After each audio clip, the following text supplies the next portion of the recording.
Hello, everyone. My name is Sonali Rashawar. I use she and they pronouns, and I will be our moderator for this evening's panel, or afternoon, or night, depending on where you are in the world.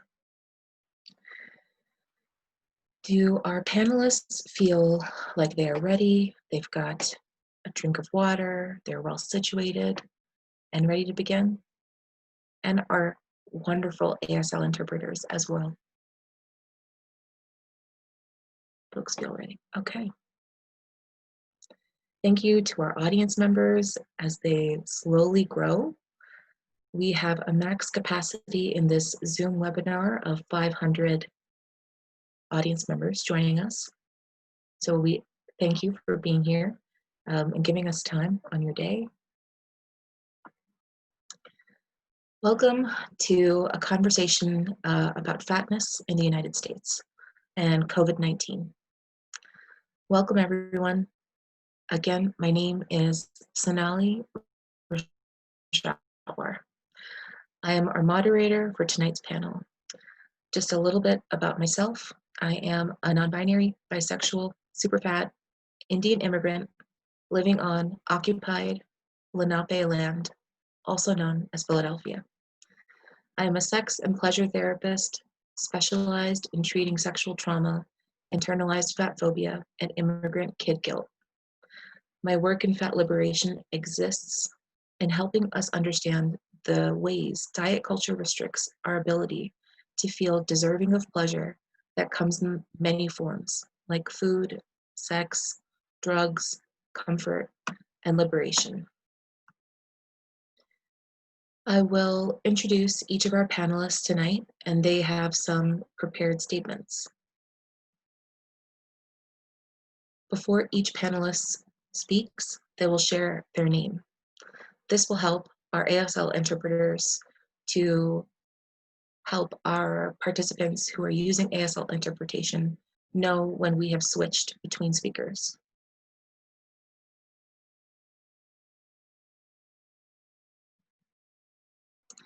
We're going to begin with a land acknowledgement by Tricia. Tricia is, I'm going to pull up Tricia's bio real quick because it is missing from where I am. Tricia, would you like me to read your bio, or would you like to start with the land acknowledgement first? I'll just start with a land acknowledgement. Thank you. Halito Sahil Shifayat, Trisha Rainwater Tutwiler. Hello, my name is Trisha Rainwater Tutwiler. I'm grateful to begin today by honoring the Ohlone people whose land I live on. This land is unceded, meaning it was taken by force. I invite those of us who are settlers on or visitors to Ohlone land to get to know the Ohlone people, organizations, and causes.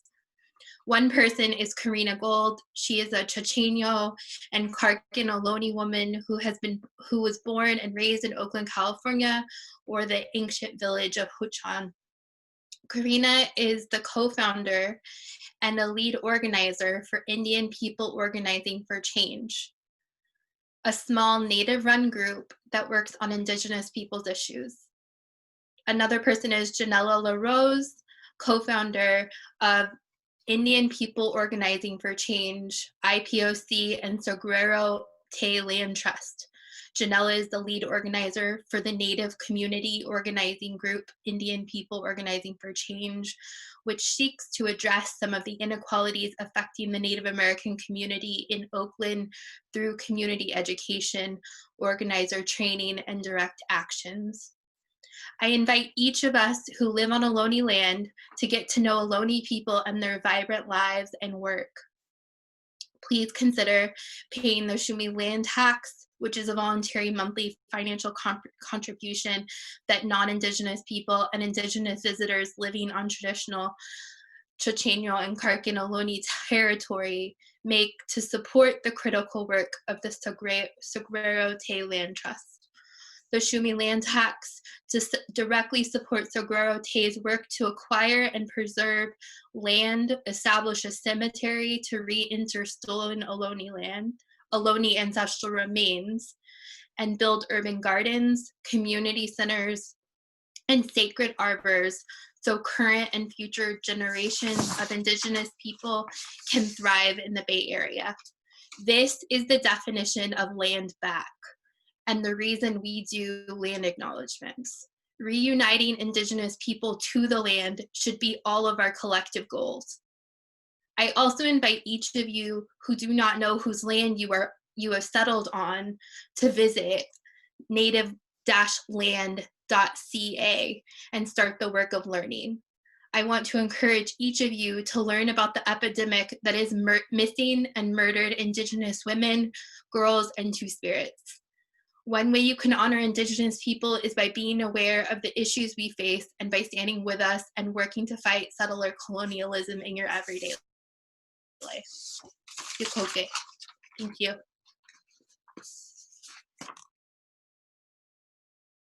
Thank you, Tricia, for reminding us of the importance of land acknowledgement. Our first panelist joining us tonight, and again, sorry, I already forgot. My name is Sonali, and I am the moderator for tonight's panel. Our first panelist that we will be introducing is Gervais. They are a fat liberationist social worker, philosopher, and performance artist, and dominatrix. Gervais studies hidden patterns of behavior as they relate to systems of oppression and theorizes on sustainable ways to practice empathy in an effort to collapse supremacist hierarchies. Thank you for joining us tonight, Gervais.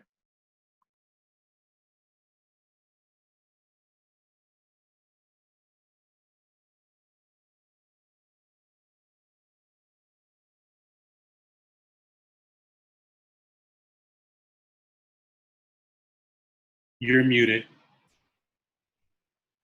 Okay, can you hear me now? Yes. Okay. So I am currently in a safe house due to the conditions of the pandemic, but I am born and raised on Kamei Island, San Diego, also Southeast San Diego. I wanted to kind of do an overview of what I've been seeing. Throughout the pandemic, we've seen the use of ableism, the many faces of ableism. More distinctly, how ableism is also racism and classism, ageism, and how isolation has been used to, bring all of these groups of people, apart and to pinpoint them, right? So the immunocompromised and the elderly, we were supposed to dismiss it at first. We also heard it was fat people that were, gonna get the virus more, gonna die more from the virus, and we see it shifts to Black people, then we see for every, marginalized group of people, ableism is utilized as a tool to isolate. And the explanation of why people are dying is put on the populations having problems controlling it, rather than having limited resources to things like hand hygiene, access to hospitals, food scarcity, implicit bias in hospitals, the limitations of hospitals, limited facilities in certain areas. Can you hear me okay? It's revving up. Okay. ICUs with pulmonary critical care specialists are also limited. There are places needing advanced ICU settings. So we see also how brand management is functioning in these places, because we're not talking about really what's happening. We're just kind of we're allowing everything to rest on the stigma that is associated with different groups of people. So isolation being one. We also see using isolation as censoring on social media, and the very careful what you're allowed to see and what you're not allowed to see, right? So we know as fat people that I can't even show half a piece of cleavage on the internet, but somehow I'm bombarded with images of people being murdered, and I can't even type, some words in, I can't even use certain hashtags, but I'm still bombarded with negativity. I was told today that by someone who follows my Instagram account, they're white, and they're saying that they left a comment that said white moderates were part of the problem. That comment was immediately flagged and flagged as hate speech. So we see how people are being censored. Also on YouTube, the indiscriminate removal of channels, and the fact that you're not even allowed to say coronavirus on the internet without being sure if they're going to take your page down. There's been certain accounts, like Your Social Media Lawyer on Instagram, who talks about how these platforms are using the hide the ball tactic to not tell us why they're removing people's channels and their videos, and people are losing their businesses, but just keeping you on edge and not giving you enough information as to why this is happening. Let's see. We also see the removing and the altering and the twisting of content. You can see this in the way that the president has, even tried to twist people not being allowed to grieve or to protest, and it's being shifted to these people are rioting, these people are looting, and so the way that the narratives are being twisted is basically controlling the perception of the people. We know as fat bodies, as Black bodies, we know that this isn't new. This isn't new because we're not even allowed to type white on Facebook. We have to speak in code. We have to use emojis. And so this again is this is more evidence that, they're allowing certain things to come to the forefront. But okay, so there's that aspect, and then there's also, when we're talking about how we're being surveilled, right, or the use of data, there's something that I just recently learned of called psychographics, which is like demographics, but it's the use of literally, everything that they pull from when you're scrolling, what you stop on, what your interests are, and they use that information to put out to basically feed you certain things. And I say this because we've also recently seen how the president, and we see on Facebook how people are creating different events to target Black folks. Can you hear me now? Yes? Okay. Why people were being targeted to go to these events in order to experience violence. Let's see. Also, I would say that in the perception control aspect of this, we see the negative characterization that really triggers shame. And a lot of people, I would say specifically in the African American community, we're seeing people not wanting to be thugs, right? And then policing other people's reaction. And so it's really this isolation and the use of shame is really causing, like within the community, conflict of people trying to process. And this is all very strategic in allowing for us to be distracted from what's happening. I would also say that there's multiple levels of things that are happening here. So while we see people being targeted, we also see those same communities who I believe will then be the people who will have the vaccine tested on them, right? So we also see doctors who are working with certain populations then offering, now that they have heightened our, put us in a state of fear and said that you're more at risk, now let me give you this medicine that we need to test out that's brand new. And so the multiple layers of what's happening here and what information is being used, what we're aware of, is happening, I would say, both in the Black and Fat communities. Also, there's been no accountability for how they were deciding to allocate breathing equipment for people. So we're saying that fat people are more at risk, but then why are we not a priority? Why are we at the bottom of the list to receive assistance? So again, we're receiving this mixed messaging that's causing people to be afraid and to shut down, while, there's been no interventions that have been brought forth.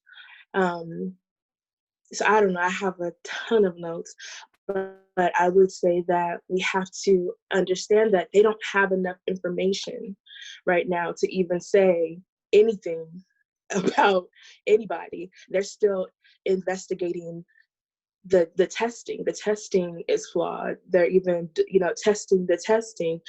There's not enough information, not enough people are being tested.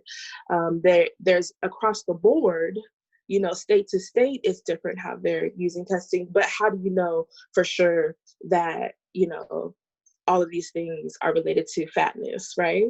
Even the way that diabetes is being picked out, it's because diabetes is something that's stigmatized, right?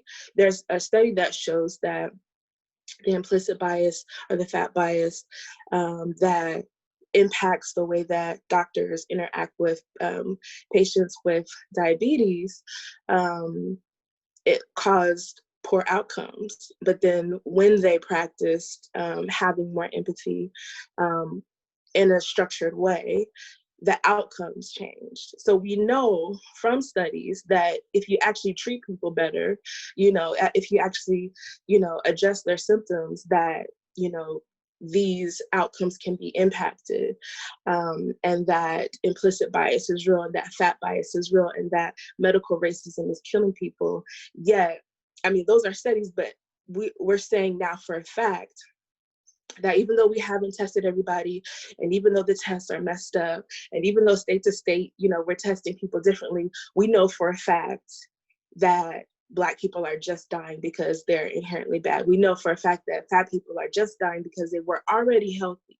They were already unhealthy, and so the mind games that are being played is really just part of the using stigma and hoping that the bias that we have for different groups will stop us from asking questions, stop us from investigating.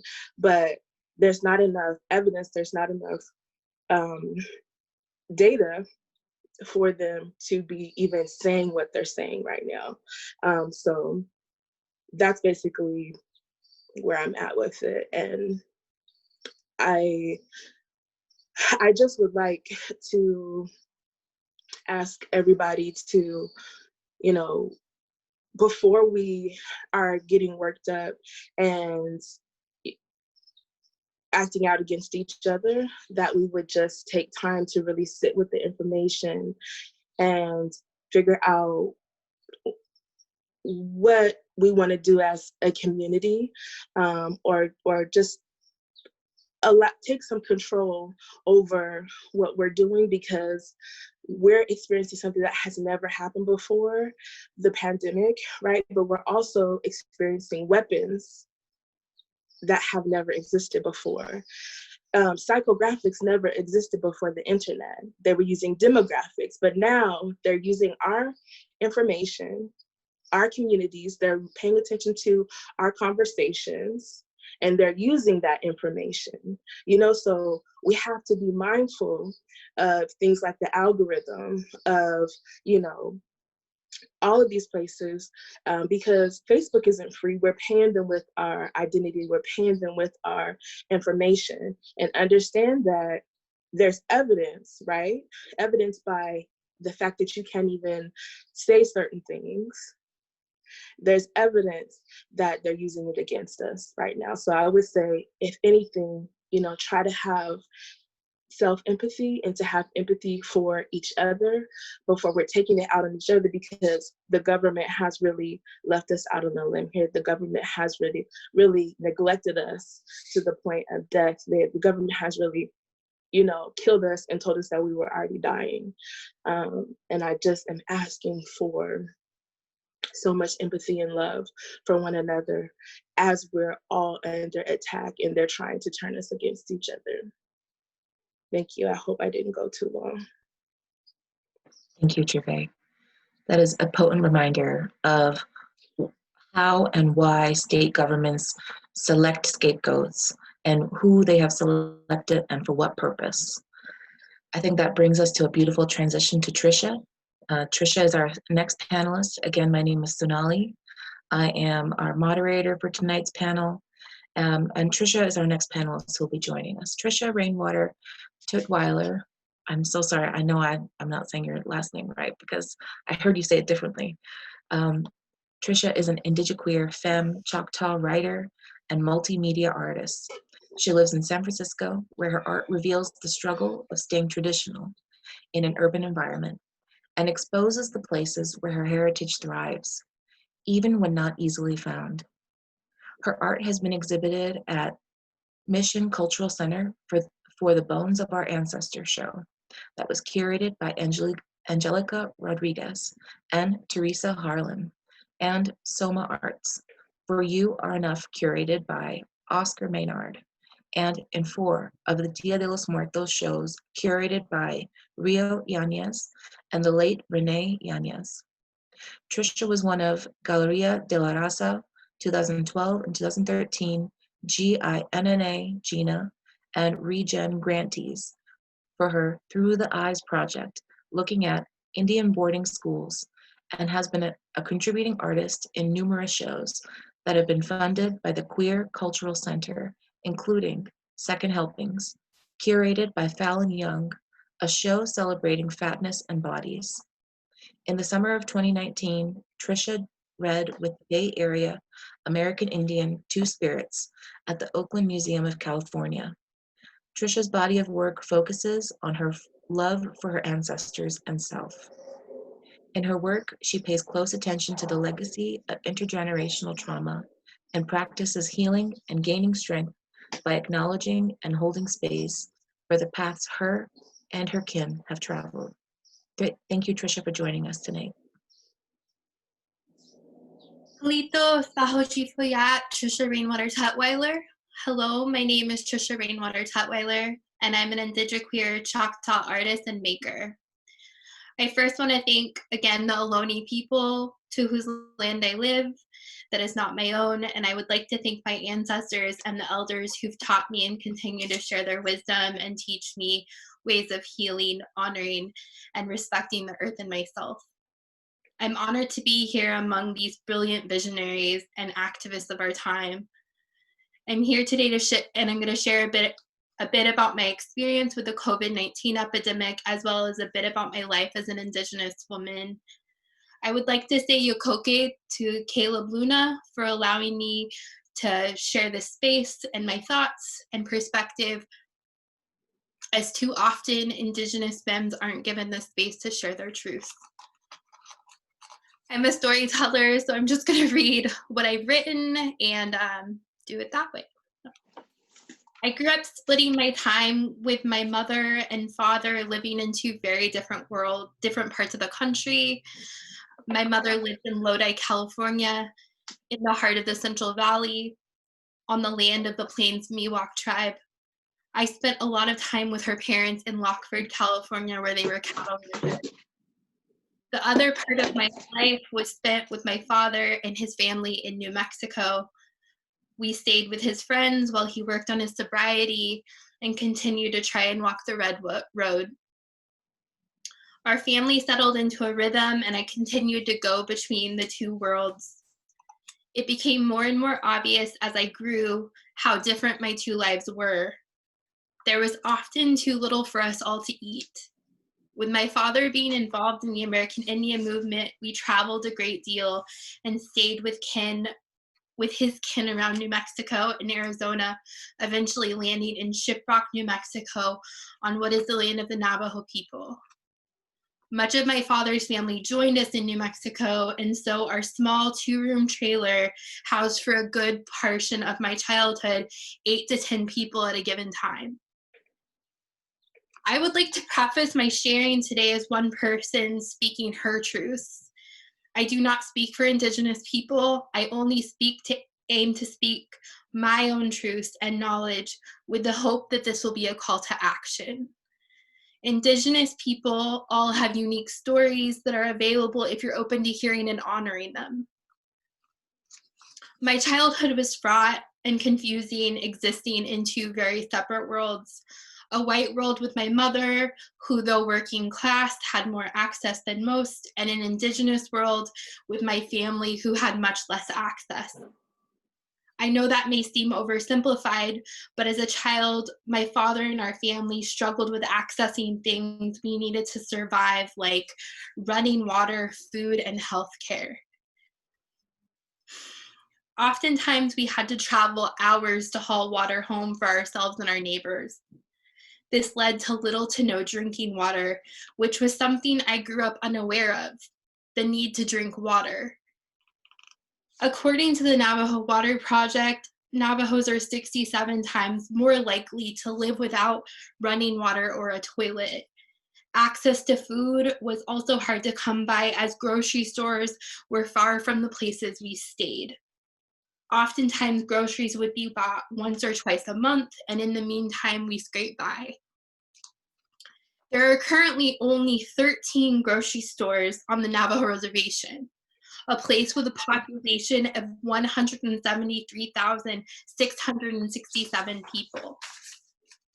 In 2002, I parted ways with my family and I began college in Phoenix, Arizona. And on the weekends, I volunteered with youth in small towns around Phoenix, traveling to White River, Arizona on the Fort Apache Reservation and to San Rafael on the Tohono O'odham Reservation.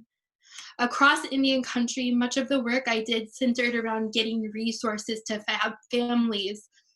And sadly, many of these resources came from churches where the obligations of attendance at Sunday services and living a Christian life. Many of the youth I worked with felt guilty for having basic needs, and I grew up feeling very similarly. If only I could shut off my need to eat, I wouldn't be such a drain on my family, I thought. When I first heard of COVID-19, my mind immediately went to my family and chosen families scattered across Indian country. My job felt safe-ish, and with my connections in the city where I live with my partner, I knew we could get through, but I wasn't so sure about my family. With my strained relationship to my father's family, I didn't reach out. Instead, I liked one of my cousin's photos on Instagram, my own small reach out, and 2 days later came the text that her mother, my aunt, had been coughing nonstop for days. Sorry. Wishing I'd paid more attention to my grandmother's lessons on herbs and old ways, I immediately felt angry with myself. How could I make this better? What could I do from here? Should I go? Could I help? The texts were sporadic, but eventually my cousin told me she decided to drive her mother and father to the closest Indian hospital, and again I felt helpless. I love you, I pleaded. Wear a mask. Asking my cousin to wear a mask in a time like this seemed silly, but what else was there to say? At this point, I'd begun to see the articles and photos of body bags arriving at Native American Health Center in Seattle instead of requested supplies to fight COVID-19. The Navajo Nation Hospital still only had 13 ventilators spread out between health centers, but the numbers were growing rapidly, and as I searched, my cousin continued to text. The conversation at the hospital was as hard as I expected it to be for them. Questions about alcohol intake and where my aunt and uncle had been staying were expected, but they also felt really stigmatizing as a family who's experienced homelessness and addiction issues. My cousin couldn't go in, which was protocol, but with this being a border town with a horrible record of racist incidents, I was again nervous. Within just a day, my cousin let me know that her mother, my aunt, and her father, my uncle, had both died.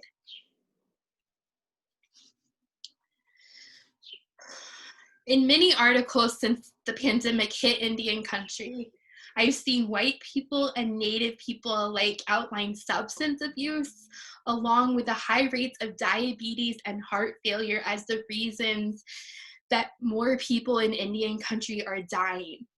Left out of the conversation are our elders who are boarding school survivors, the history of violence at the hands of doctors in our own Indian health hospitals and facilities, not to mention constant food scarcity. While researching my own tribe's complicated relationship with Indian health services, I found a study that had been done by the US General Accounting Office in 1976. And I know this is old, but it just really astounded me. It found that 4 of the 12 Indian Health Service regions sterilized 3,406 American Indian women without their permission between 1973 and 1976. There is a history of this country forcibly removing, killing, and stripping Indigenous people of all their resources. This must be taken into account as we look at and analyze this present moment and the effects of this pandemic on our communities. And not only our communities, but Black communities. We really need to be partnering with each other.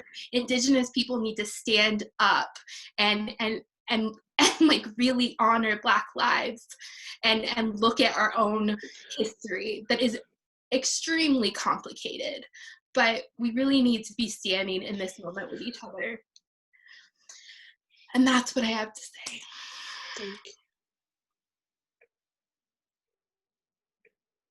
Thank you, Tricia, for sharing firsthand account of how the US government intentionally occupies and is continuing to commit genocide against Indigenous peoples here in the US and colonized people, including Black individuals.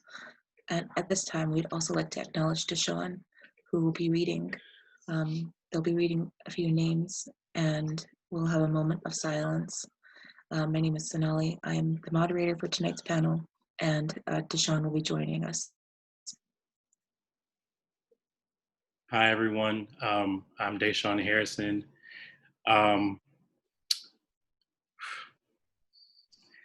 I am feeling very heavy in the moment.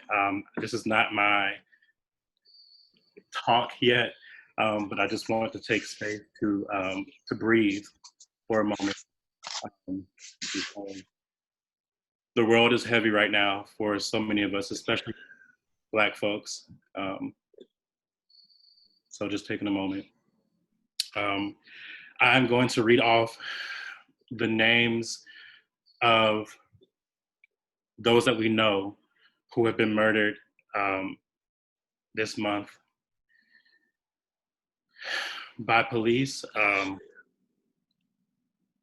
And I ask that in your own space, whatever it looks like right now for you, that you hear the names, that you say their names, and that you breathe through it with me. Ahmaud Arbery, Breonna Taylor, McKinsley Lakeith Lincoln, George Floyd, Tony McDade, Nina Pop, Sean Reed, and Regis Korchinski Paquette. We say their names and we honor the names that we do not yet know and that we may never know, of the Black flesh slain by police. Thank you.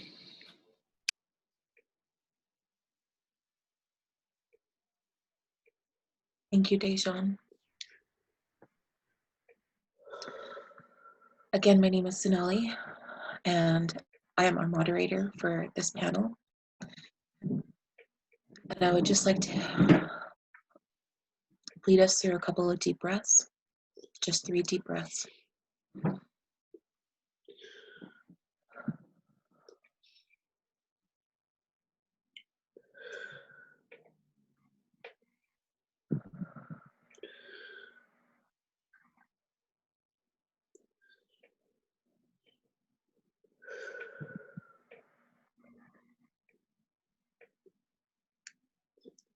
Again, my name is Sonali, and I'll be introducing our next panelist. Their name is Caleb Luna. They are the thinker and the organizer behind this panel tonight. This panel would not be happening with Caleb Luna, who uses they and them pronouns exclusively, is a fat queer of color, critical theorist, artist, and performance scholar. As a PhD candidate in performance studies at University of California, Berkeley, their research focuses on performances of eating and historicizing cultural representations of fat embodiment within the ongoing settler colonization of North America. As an activist political thinker, they are interested in engaging embodied difference as a generative resource toward fatter understandings of collective freedom.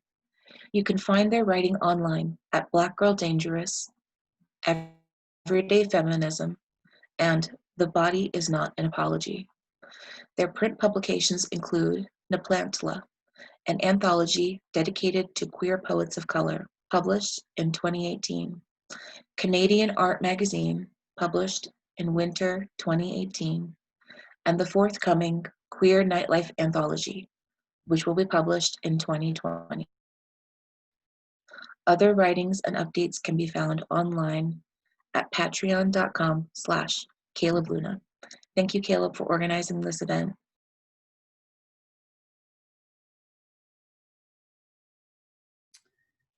Hi, thanks everyone, and thank you everyone, Gervais, Deshawn, Trisha, Hay, and Maribel, Sonali, everybody for coming together, everybody for being here. This was, this did come from a conversation that I had, but it's happening because of everybody else here. So thank you.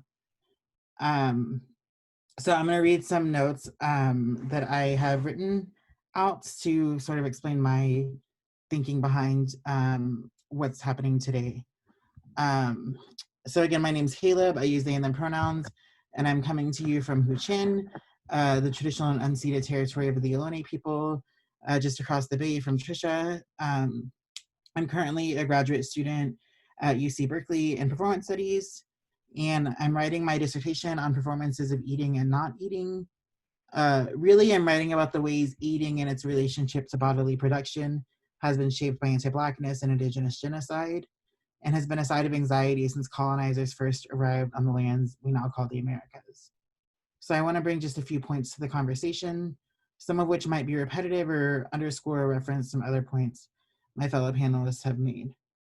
Number one, colonization has not ended yet.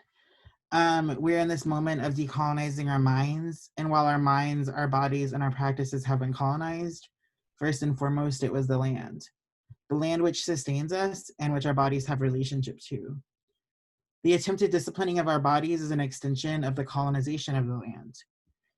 Eve Tuck and Kei Wen Yang have written an influential essay on this titled "Decolonization is Not a Metaphor," which informs this analysis. I also follow the lead from Indigenous youth in so-called US and Canada, who have spearheaded the land back movement, which Trisha also referenced, and puts this in quite simple terms. Colonization is not over, and it will not be over until Indigenous people are returned sovereignty over their traditional territories once again. And this will happen. 2, since contact colonizers have attempted to discipline the bodies, specifically Black and Indigenous people, and done so partially through pathologizing their bodies and the food that is imagined to produce them. Like Sonali said, this panel was inspired by some writing I was doing on this topic, informed by this book, The Body of the Conquistador by Rebecca Earle. In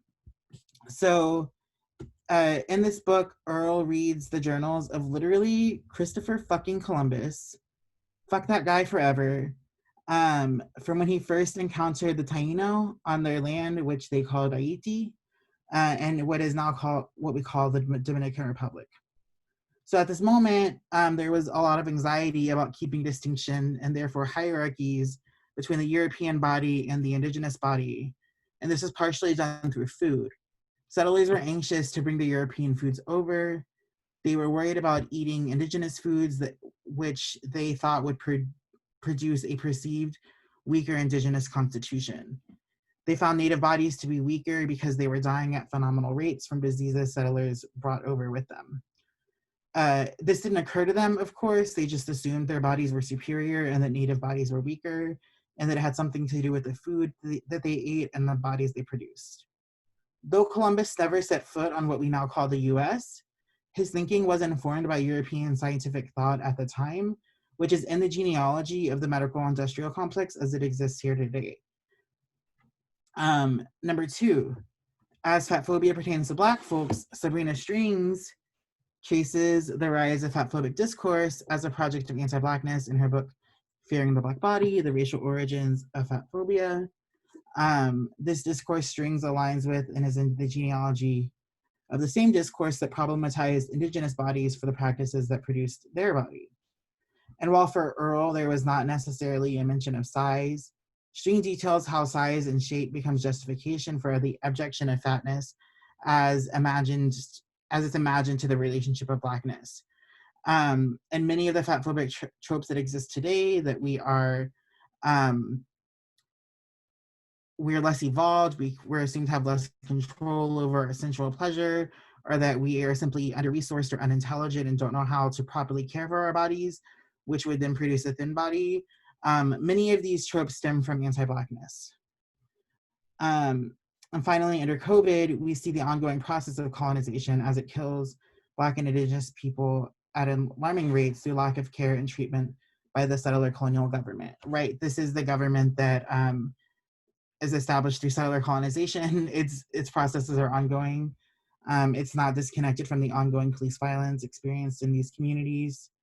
The imagined fatness of these populations becomes a smokescreen to place blame and hide how this is state-sanctioned murder in line with centuries of genocide. And so returning to my previous point, fatness was partially used to place, Black and Indigenous people as lower on scales of humanity by early race scientists. And it's important that this scale that is used to determine fatness today, the BMI, came from European thought. And while it was never intended to determine anything more than the average of a population, and certainly not health, it's meaningful that it was developed by a Belgian astronomer named Adolphe Catet. And this undoubtedly informs the questions he asked and the methods he used to answer them, right? So this discourse informs the way fatness is engaged with today. It is still Black, Indigenous, and other people of color who are disproportionately fat under Western categories of the body.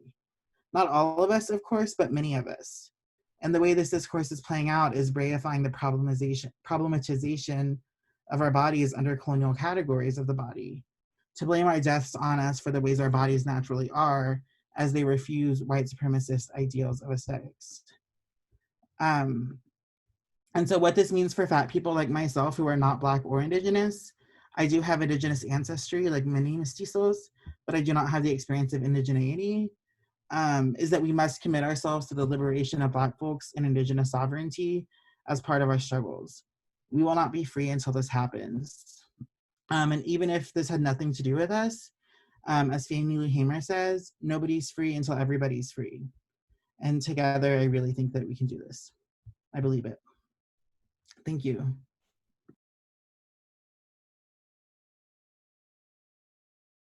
Thank you, Caleb. I believe it too.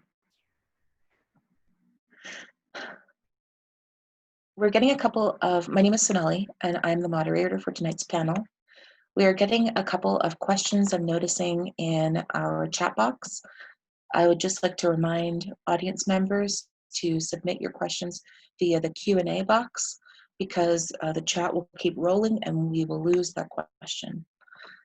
Thank you for your cooperation with the chat box. Our final panelist is Deshawn, and Deshawn is joining us in just a moment, and I will give Deshawn's introduction. Deshawn Harrison is a non-binary abolitionist and community organizer based out of Atlanta, Georgia. They once served as the communications director of #ATLisReady and editor-in-chief of Queer Black Millennial. Harrison now holds the honor of being the associate editor of Wear Your Voice magazine and lead organizer of Solutions Not Punishment Collaborative, SNAPCO, a Black trans-led nonprofit. In recent years, Deshawn Harrison has traveled throughout the United States and abroad to speak at conferences, colleges, and lead workshops focused on race, sexuality, gender, class, fatness, and the intersection at which they all meet. They are now working to complete their forthcoming book, tentatively titled Belly of the Beast, which is set to be published next year. Thank you, Deshawn, for joining us tonight. Thank you for having me. I had to take a deep breath. Wow, I'm Deshawn Harrison. I am speaking from the Muskogee Creek Nation land. I had to get that right before we got on here. Also known as Atlanta, Georgia. And as Sonali said, I am a writer and organizer. I'm Black, I'm queer, I'm disabled, I am so many things. I'm trans. And in this moment, I am grateful for the opportunity to be able to speak to you all. So I actually did not prepare any words because it's easier for me to not do so in moments like these, where everything is just happening so rapidly. So I hopefully will not be before you too long, but Caleb said so much of what I already had in my mind to say, right? So I don't even have to talk a lot because Caleb already did some of that work for me. But I was going to mention Fear in the Black Body, because it's such a brilliant book, and Fat Studies is so overwhelmingly white, that what Sabrina Strings has done with this text is really introduce exactly how anti-Blackness and anti-fatness coexist, how anti-fatness as a coherent ideology, as an oppressive ideology, comes through the origin of the makeup of anti-Blackness, right? Which is to say that the pandemic, I tweeted this earlier today, the pandemic has been and will always be, it has always been anti-Blackness, right? We experience varying pandemics within the world as we know it throughout our lives, but the pandemic has been anti-Blackness and colonialism, colonization of indigenous lands and of Black folks. And so with that, I was also going to mention this book by J. Eric Oliver titled Fat Politics on the obesity epidemic, right? And I'll tie this into COVID in just a moment, but in this book, one thing that I found most fascinating, and a lot of folks in fat studies have heard this over and over and over again, but I always like to bring us back to this because this is one of the biggest moments in our history that has brought us to an obesity epidemic, right? That has brought us to the very structure of anti-fatness that we experience so much, that would bring us to the discrimination against fat folks through COVID-19. So in 2004, a very prominent journal published an article written by CDC specialists and employees that would say that obesity, quote unquote, is killing people at alarming rates, that this is the biggest issue in the world right now, right? That this thing that we know as obesity is the #1 killer of Americans, right? That following year in 2005, they retracted their statement, noting that they had been using numbers that were 30 years old, right? That they had been using studies that weren't actually studies, right? But that were just comparative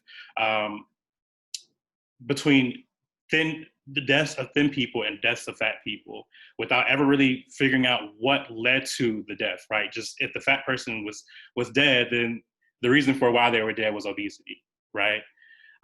This is our history. However, by that time, the obesity epidemic had already taken over. It already taken over everything. All media was publishing that this was the #1 killer.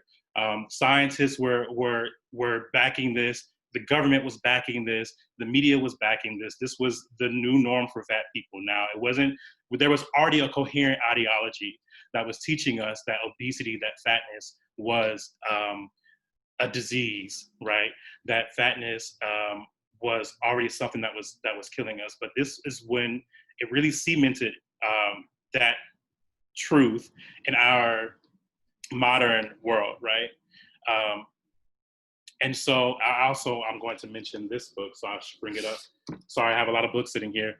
But this book called Killer Fat is such a brilliant book, and it does some very beautiful work of working through media, medicine, and morals related to the obesity epidemic, and just how media and medicine have played huge roles in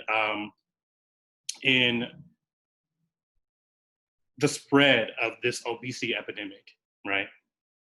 So 2004 happens, 2005 is not here, and the CDC is backtracking on what they're saying was the #1 killer in America, right? By that point, the damage was already done, because the people who benefit most from there being an epidemic have already backed it. The government has already backed it. Scientists who needed more money, who needed more funds for their work, had already backed it. The media, who was getting more attention, hyper attention, in an era that where social media and like digital platforms were coming up, and so there was more things necessary for people to be able to make money off of our struggle, right? So everyone who was going to benefit from this was already benefiting from this, so the backtrack didn't really matter. And so now here we are in 2020 with COVID-19, and we are seeing, or at least I've seen, article after article saying that fat folks are one of the biggest demographics of people who are being murdered by COVID-19, right? That if you are fat, then it's worse for you because you are more likely to contract, quote unquote, this virus, right? And I'm reminded of 2004.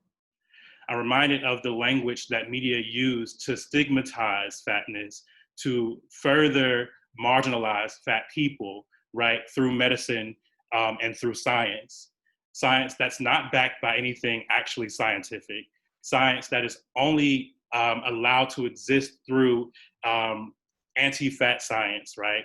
Through the idea that for us to exist, or for there to be fatness, that it has to be all right or already immoral, right? That it has to already be something that is a quote unquote disease. And this goes back to what I believe Trisha and Sonali have already mentioned and Gervais in the very beginning of this, the intersections between ableism and anti-fatness and anti-Blackness, right? The building of ableism and anti-fatness off of anti-Blackness, which, as Sabrina Strings names, becomes a coherent thing through anti-Blackness, through seeing fatness on Black folks as beastly, as horrible, as horrid, right? Prior to this moment that Sabrina Strings talks about in the book, fatness was not necessarily seen as something that was horrible. And if you were going to be leaning on the side of thinness or fatness, you were better to be leaning on the side of fatness. But then there were Africans, there were Black folks who were fat. And then we become beasts, right? Which is the inspiration behind the tentative name of my book. I called it Belly of the Beast because my book is hoping to talk about how exactly anti-fatness and anti-fatness are interlinked, intertwined, specifically as it relates to fat Black, AMAB, non-binary folks, and trans mask people and men, right? Because so much of fat studies is also geared towards cis white women. And so a lot of the experiences of Black folks and Black queer folks and Black trans folks is oftentimes excluded, right? So I titled the book Belly of the Beast because I'm hoping to talk about exactly how the belly meets the beast and how it shows up and comes to fruition through what we know as anti-fatness and anti-Blackness. So in terms of COVID-19, this is important to recognize because it is these moments where, as Gervais mentioned, where things are so unclear, where there's so much still uncertain about the tests, about the virus, about the makeup of the virus, right? It's these moments that are integral to what will determine how further stigmatized fat folks will be in 10 years from now, right? It is these moments that if we don't speak out against the what I am going to call the very immoral framing of fatness as the killer, fatness as the thing that allows us to contract COVID, right? That we only add to what Sabrina Strings has written and what J. Eric Oliver has written about our experiences as fat folks throughout history. And the folks who will be most marginalized by this will be fat Black folks, will be fat Indigenous folks, right? Folks who have historically always been furthest on the margins, who have always been at the center of the marginalization or the stigmatization that comes along with these epidemics, right? I'm thinking about the AIDS epidemic, right? And how that still is targeting mostly Black people, Black gay men in particular, right? These epidemics, they always come with little information, and the people first on board to be stigmatized from it are us. And so actually recently, I was sick. In fact, I just started feeling better yesterday. Last week, I ended up going to the ER because I had COVID-like symptoms. And that was a very hard decision for me because 2 days before that, actually, I wrote a piece for Warrior Voice where I talked about my fear of choosing, my fear of becoming sick and choosing to die at home or to die in the ER with professionals who don't care about me, right? And I wrote that because I am disabled. And because I'm disabled, I've been in quarantine since the very beginning of March. I haven't gone anywhere, haven't had anyone over, any of the things, because I know just how much this could impact my body. And I know just how much the medical industry does not care about bodies like mine. My flesh is just that. And there's nothing attached to it that would make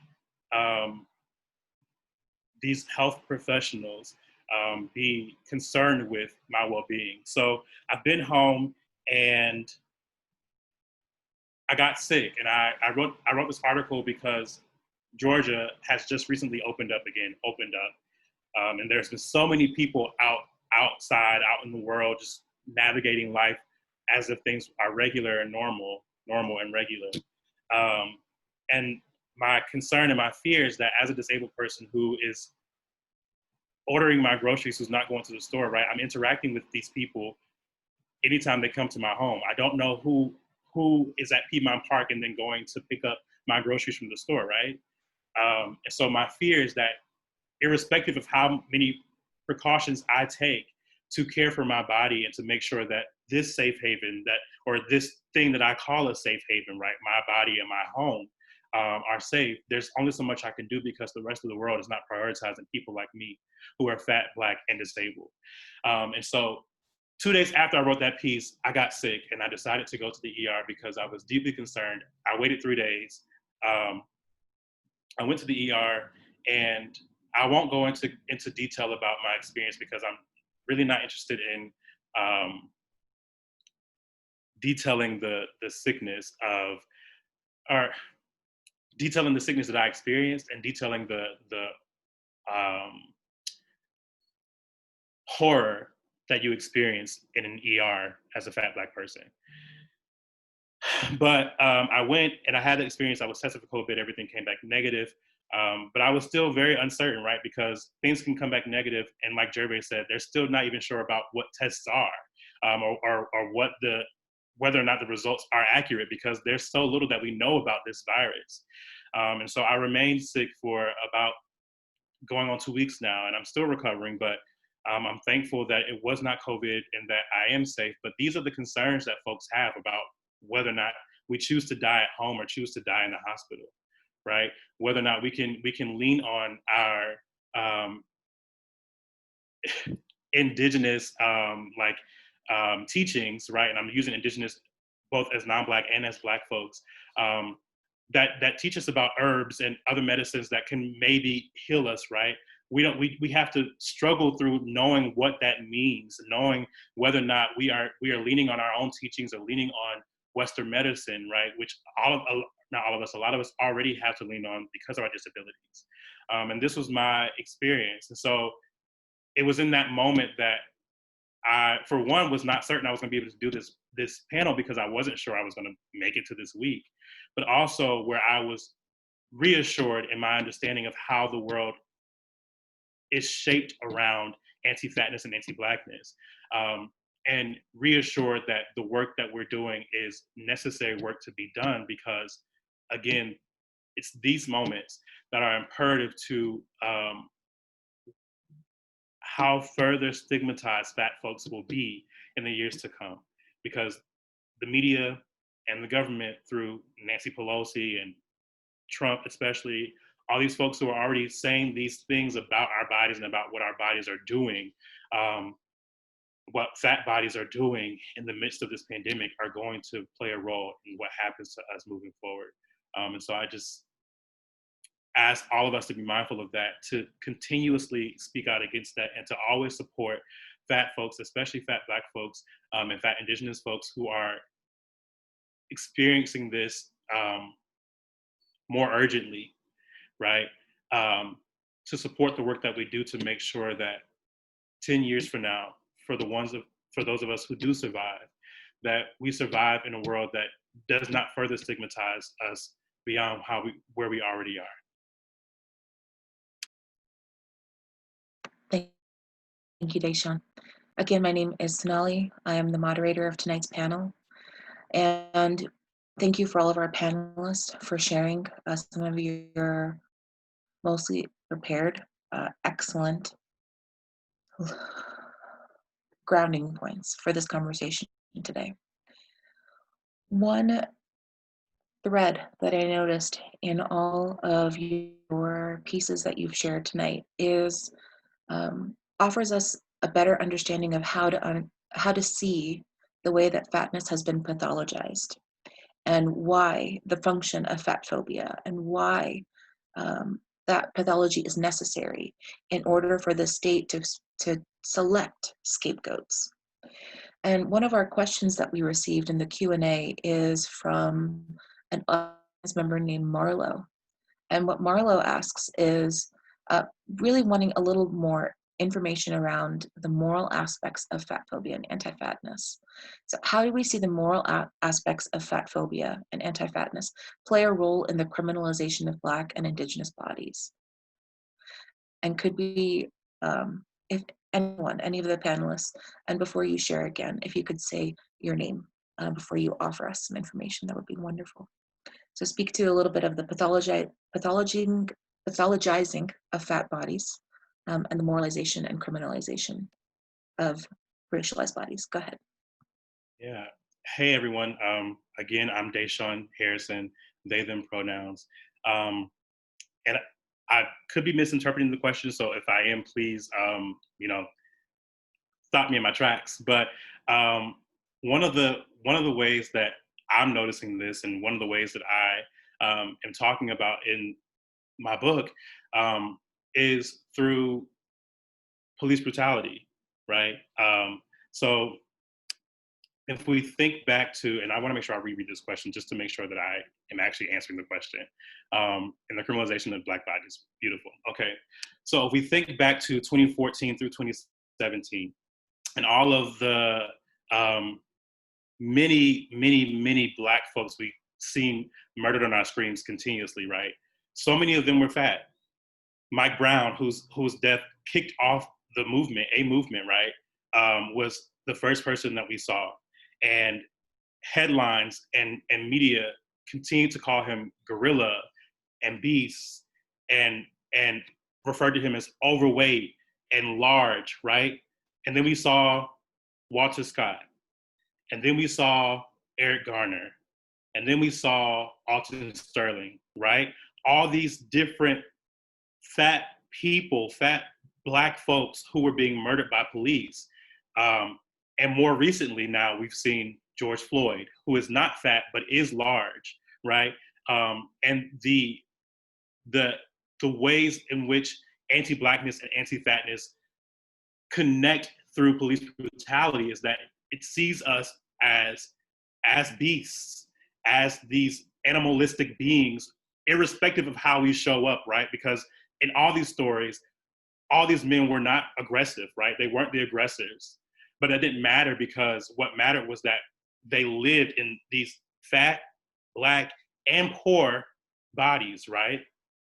And that because of that, they were inherently animalistic, inherently harmful, inherently beastly, right? And so that's one of the biggest ways that I'm noticing that anti-fatness plays a role in the criminalization of Black folks, and how little that is explored. In fact, I've been researching a lot for my own book, and I haven't seen anyone really talk about this before. But it matters, because especially as someone who is non-binary, but who's often read as a man, who is Black, who is fat, I know what that experience is like, right? And I know that when I'm out in the world, that because I exist in this body, that people, police in particular, will already be intimidated by me before I say a word. And so I think this is one of many ways, but one that is very, very important to talk about, because this is, and this has been true for so long. And I'm going to bring up Sabrina String's book again. Sorry, I love this book. It's so brilliant. But bringing that back up, because that book is about, specifically about, or more specifically about, how anti-fatness and anti-Blackness affect and impact fat Black women, right? And this is where we're learning that when folks saw Black women as fat, right? The inherent thing was to, as we see now, over-sexualize them or desexualize them, therefore removing desire from them, and then criminalizing their bodies, because if I don't desire you, then I'm going to criminalize you. Is a lot of what Sabrina Strings talks about in that book. And so this is so consistent and has been consistent since the very construction of anti-fatness as a coherent ideology. And I hope that answers your question. And yes.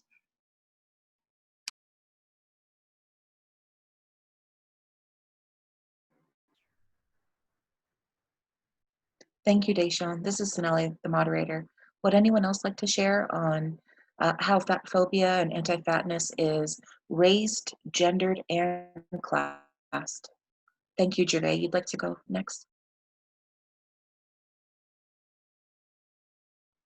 You might have to unmute yourself.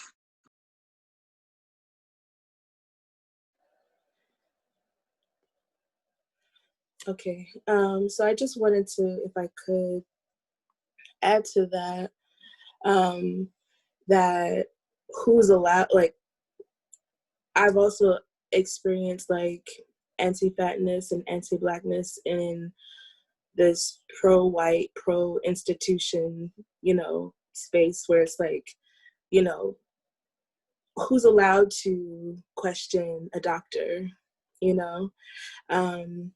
And so in that way, I've heard some conversations of saying, oh, Black people aren't going to do this because they have, because of the inherent distrust, and so there's this way that, doctors, medicine, big pharma is allowed to stay holy, and the stigma, and the wrongdoing is then just left on Black people, fat people, and these assumptions of what we think that is because of how solid and how indoctrinated the idea of health is and what that looks like and what that's allowed to be and how that pertains to whiteness as this perfect thing.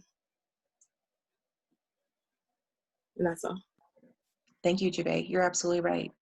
The health standards that we're looking at are established by white supremacy, and the same goes in line with beauty standards. Thank you. Caleb, did you want to add anything to this question? Or was there?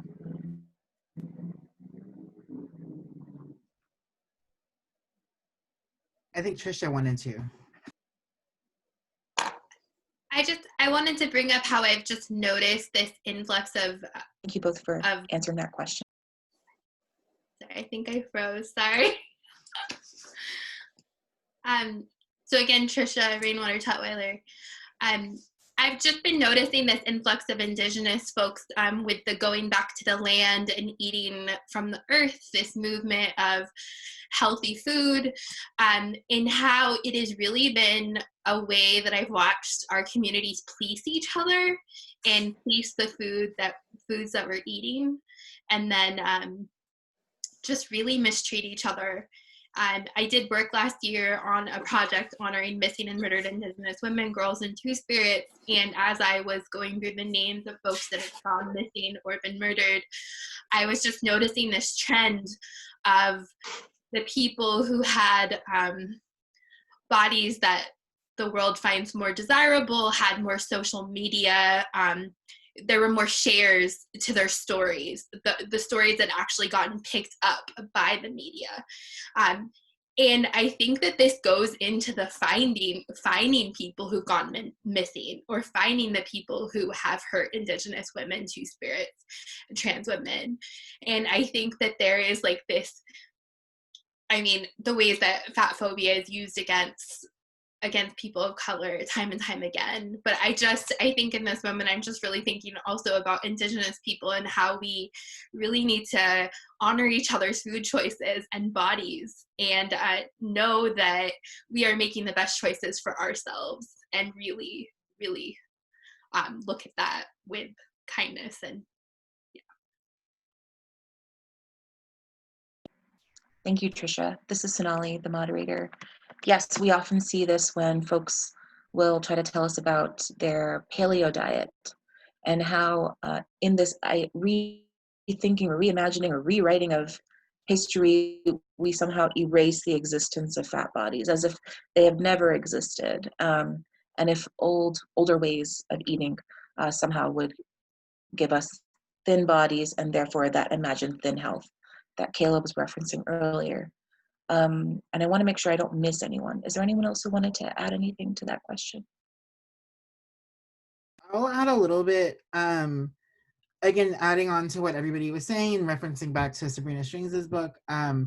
Another thing about her book that I think is so important is she really traces the way food moralizing developed in this country as part of the national identity alongside whiteness, and specifically for white Anglo-Saxon Protestants, and specifically white Anglo-Saxon Protestant women, right, was the discipline I perform over my food intake extends into the discipline and the morality that I have in the rest of my life, which is also about the perception of immorality with the imagination of fatter Black folks, right?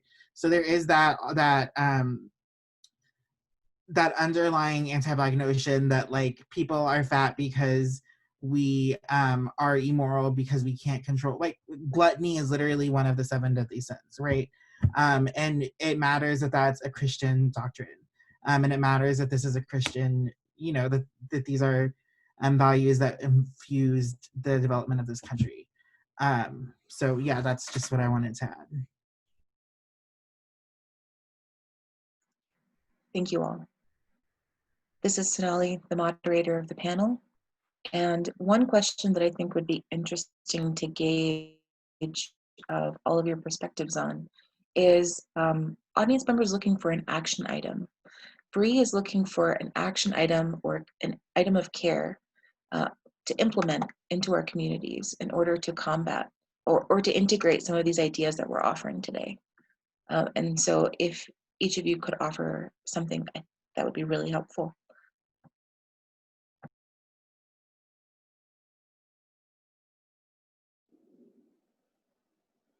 Okay, can you hear me okay? Oh, okay.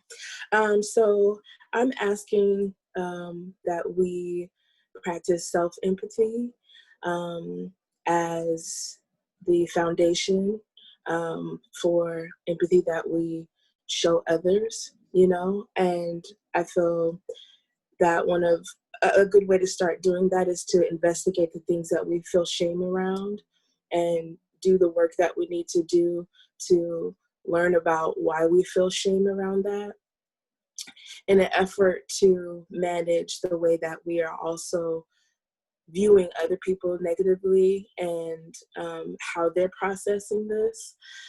Understanding things like social distancing aren't accessible for some people requires a level of empathy and understanding, or even lived experience and empathy, to really see why that doesn't work, and to not,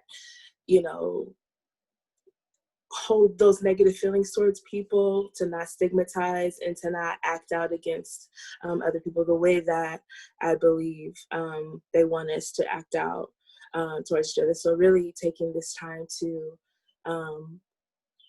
learn about systems of oppression and to really investigate our own shame and to really try to be a little bit, I'm not policing the way that we respond to things, but just considering the way that we've been fucked with right now, consider that you're being fed this information that is going to put you into a heightened state, and that's very strategic in keeping our eyes away from real solutions and keeping us from organizing together and keeping us from loving each other and feeding each other, and keeping each other safe. So I would just ask for so much more empathy and pause as the first line of defense from the people that are trying to have us turn against each other. Thank you, Juve. Yes, this is Sonali, and that is a helpful reminder that state systems and institutions benefit from us pointing the finger at the scapegoat that they want us to point at and blaming individuals for their own poor health outcomes, as if individuals could solely be responsible for the cleanliness of the air that we breathe and the cleanliness of the water that we drink, when we know that systems are absolutely responsible for the quality of those two conditions. Would anyone else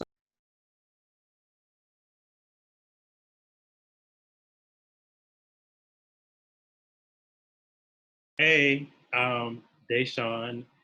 Um, I thanks, Caleb. I was going to say that just in this moment. I will share a link to the piece that I was talking about, but just a reminder that I use they them pronouns. And I was going to say that I think that the action item, or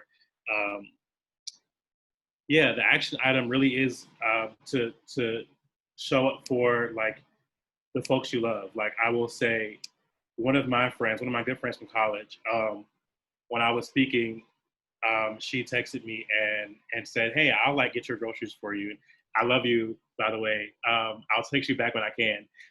But you know, like doing things where you know that your fat friends, your disabled friends, whomever, are having um, are limited in what they're able to do, right? If you know that you're able to step up and do that, right, to care for them in that way, that is the answer. And I think that goes a little bit back to Gervais' response, right, around like being empathetic and being thoughtful and being careful, right?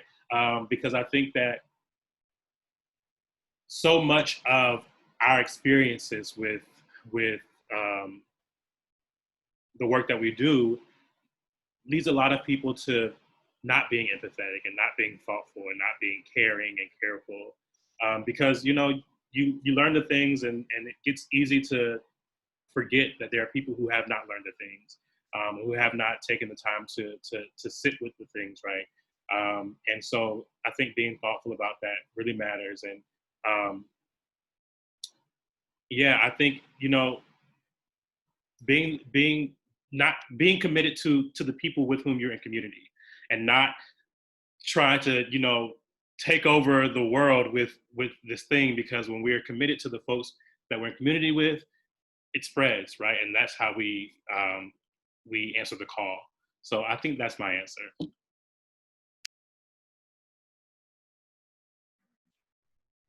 Thank you, Deshawn. That's an excellent reminder that we have to build care networks, and we cannot build those without reaching out to marginalized individuals with that able-bodied friends are there and available to help.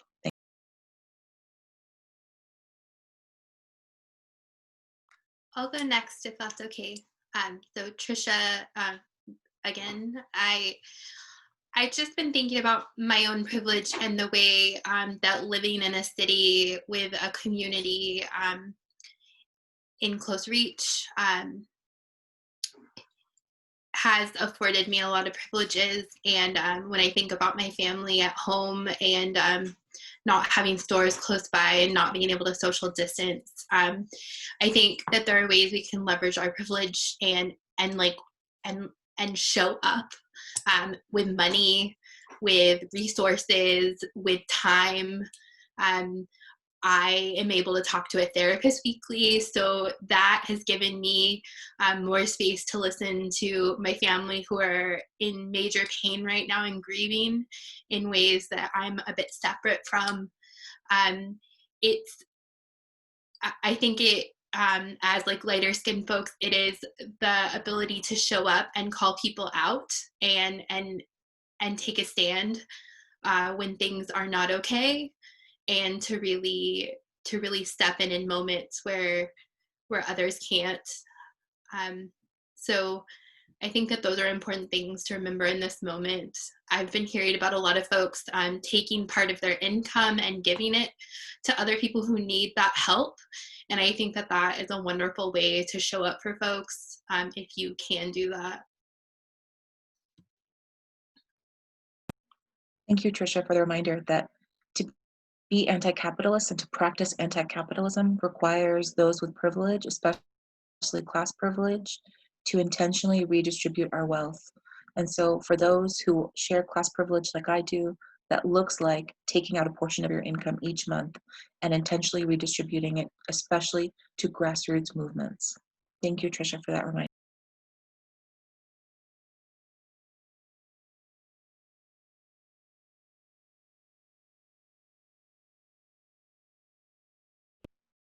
Caleb, would you like to share an action item? I'm kind of at a loss, but I do want to, yeah, I just agree with what everybody here has said, and I want to um, encourage not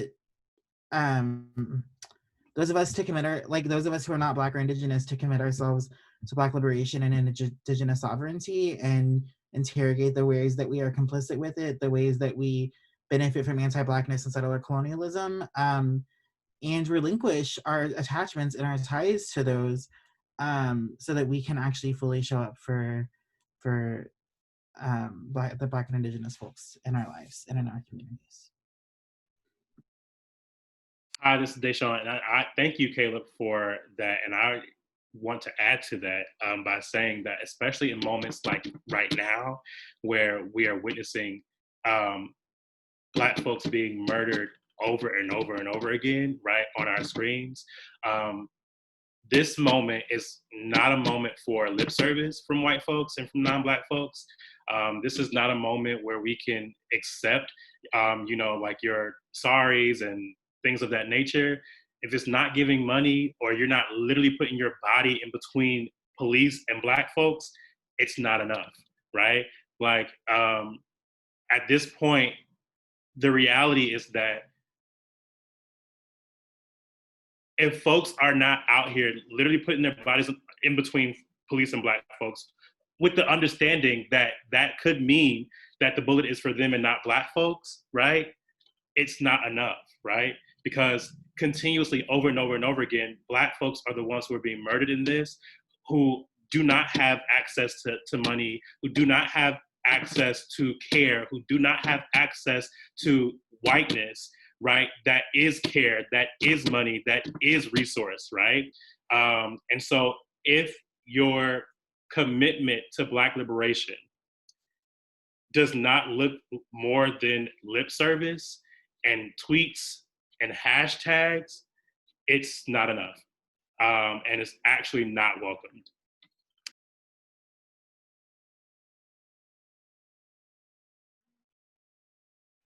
Thank you for that underscoring. This is Sonali, the moderator for tonight. I'm noticing time. I know that we had set an hour and a half to spend our evening together for tonight. And one action item that I was thinking of, especially looking at the number of questions we got from medical professionals, is one action item that I can think of is to remove the usage of body mass index from your work. So if you are working in any kind of medical healthcare system, if you are a therapist or a mental health clinician, if you are working in eating disorder treatment, you must remove the body mass index. It is often used as a gatekeeping tool to keep fat people from accessing adequate medical care. That is one action item that must be implemented. I want to thank all of our panelists for joining us tonight, especially our two ASL interpreters. You have really been champions throughout our hour and a half together interpreting for us, and we thank you all this evening. Would also like to thank my colleague and friend Cindy Lee for very strategically finding a free platform for us to be able to broadcast this Zoom movement. Cindy Lee used some guerrilla tactics to find this free platform for us, and I want to thank her. Thank you to all of our panelists, Trisha, Deshaun, Gervais, Caleb. This was an incredible conversation, and I assure everyone who has joined us tonight and on this recording, who will be watching it after the fact, that this is just the beginning. You will see much more of conversations like this that have happened tonight. In this moment of deep grief that we all are collectively experiencing together, I would like us to remember that you might tonight be a little bit more exhausted than usual. And if you are feeling your feelings, that is supposed to happen. And so if you need a little bit extra rest, if you need a little bit extra food, if you need a little bit extra of something, please give yourself the permission to have it. especially tonight, and maybe always. We love you all. Thank you all for joining us, and we will release the recording as soon as we can, with transcripts as well. Thank you all.